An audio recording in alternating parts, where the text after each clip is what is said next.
প্রকৃতি আমাদের জন্যে এত কিছু সৃষ্টি করছে যা বলা যায় না।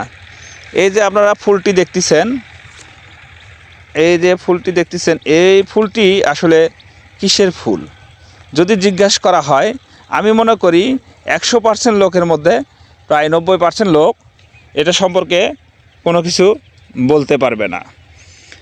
আসলে দেখতে সরিষার ফুলের মতন মনে হলেও মূলত এটি একটি আমাদের দৈনন্দিন জীবনের মশলা জাতীয় গাছ। এখন আপনাদের মনে প্রশ্ন জাগতেই পারে, আসলে মশলা জাতীয় গাছটি আসলে এটা কি? আমাদের বগুড়ার ভাষায় বা আমাদের অঞ্চলের ভাষায় আমরা বলি ফিরিঙ্গি। এটি হচ্ছে সেই ফিরিঙ্গি। দেখেন কত সুন্দর বাতাস লাগে, গাছগুলো দুলছে এবং ফুলগুলো দুলছে। আর এখানে এই যে ফুলের একটা সুগন্ধ, সুমিষ্ট সুগন্ধ, এটি খুব ভালো লাগছে।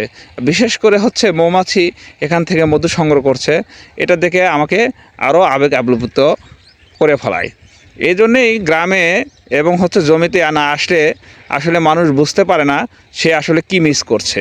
আমরা মিস করছি আমাদের শৈশবকে, আমরা মিস করছি আমাদের কৈশোরকে, আমরা মিস করছি জীবনের একটি একটি স্পন্দনকে। ছোট বাচ্চাদেরকে দেখলে খেয়াল করা যায় ওরা আসলে কত প্রফুল্ল থাকে। এই যে মাঠের ধার দিয়ে দুটি বাচ্চা দৌড়ে আসছে, এরা কীভাবে দৌড়ে আসছে দেখেন, এদের মনের আত্মতৃপ্তিটা কতটুকু। ধন্যবাদ।